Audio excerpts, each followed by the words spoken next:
It's travel day. Travel days are always fun. But it's currently 6 in the morning, and I only need to leave my hotel at 11 to have time to catch my flight. So I need to fill the next few hours in with something, and I have an idea.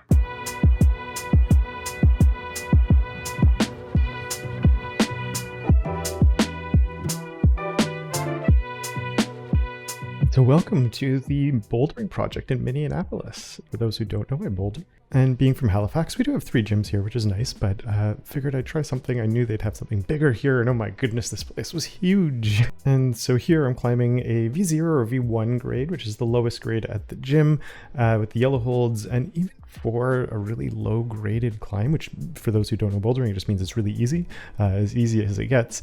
It's super creative and interesting, and I noticed that in general with the setting here, I really appreciated all the uses of volumes and the other things they were doing. It was super, super cool. This was the next grade up, and I think it was the next grade up anyway, but I have to say, I mean, I did it all right, I think, but at my gym, the next grade up is a lot easier than this. There's a few moves in here that you could definitely muscle your way through, but it felt like there was a quite technical climb for something that it wasn't difficult, but it was a very interesting one, I have to say. And that would seem to be the theme here in general, that I appreciated sort of that you couldn't, even on the easier climbs, you couldn't just sort of pull your way up, or I guess you could, but that even at the low levels, there was like proper technique really helped you out. Whereas a lot of the time they're just ladders you can climb straight up with maybe different types of holds or little challenges along the way. But this, they had some real creativity here, which was really, really fun.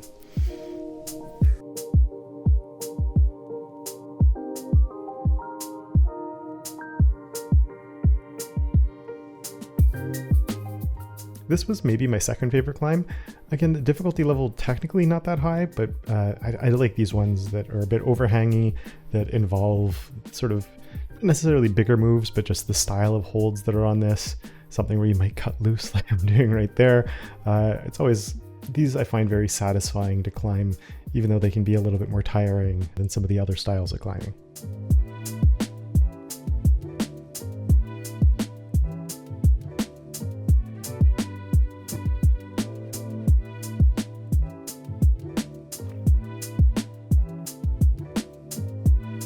And then this was my favorite one. It did take me a few attempts. We're only looking at my successful one here. And when I saw it from a distance, I had a feeling it had this move in it that you're about to see. I wasn't 100% sure, but yeah, yes. It was, when I looked at it from a distance, I'm like, I think I've seen ones like that on YouTube before. If I hadn't seen other people do something similar in the past, there's no way I would have known how to do that properly. And I don't know if I ever would have actually done it. So that was really, really satisfying. After that, they had this crazy cave section that I came to. This is the first time I was really put to shame here. They have a cave section where I go at 2 of the locations, not as aggressive, not even close to as aggressive as this. I'm like, oh, and like they had some lower graded stuff in there. And I'm like, okay, it's at grade levels I should be able to do. Yeah, I couldn't do it. This was very humbling, I must say. Like, let's get one move in. We're gonna try. No, not happening. Maybe if I do this, no, it's still not happening. It was a little bit beyond my skill set or what I'm familiar with, perhaps.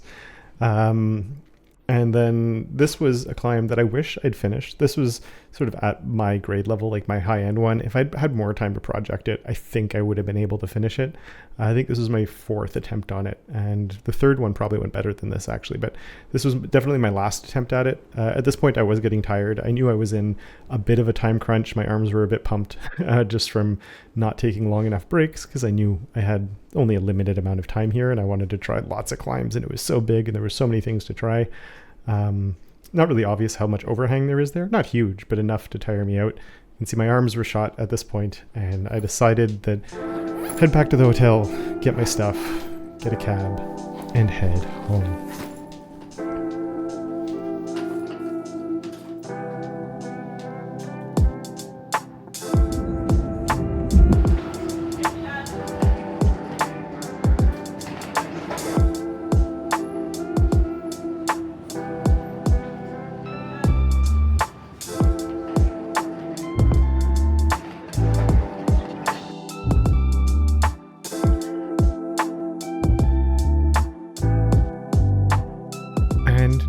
here we are again, back in Halifax. You might have noticed on that last shot of the plane coming down, that was Toronto, for the eagle-eyed out there.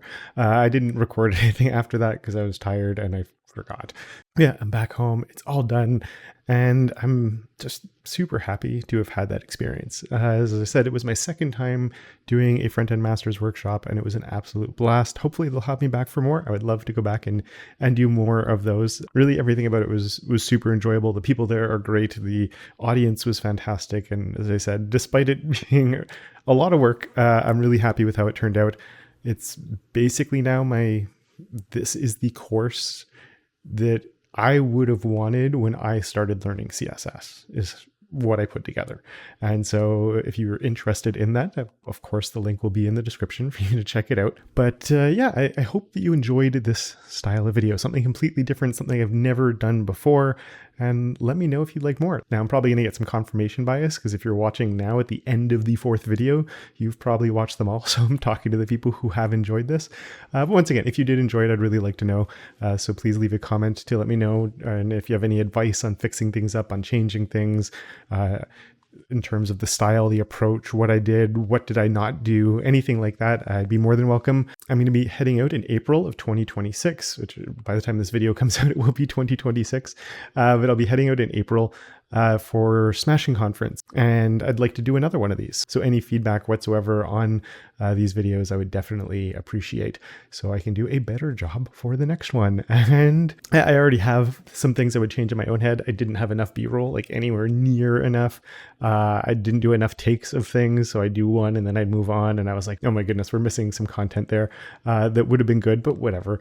I'm just a shy person in general, so like filming in public for me is really weird. And probably a few more just recaps of what was actively going on in the moment. Maybe, I don't know. I'd have to think about that one. But overall, I think the whole thing turned out pretty good. I'm rambling now. I'll let you decide what you think about it. Yeah, thank you so much for coming on this journey with me.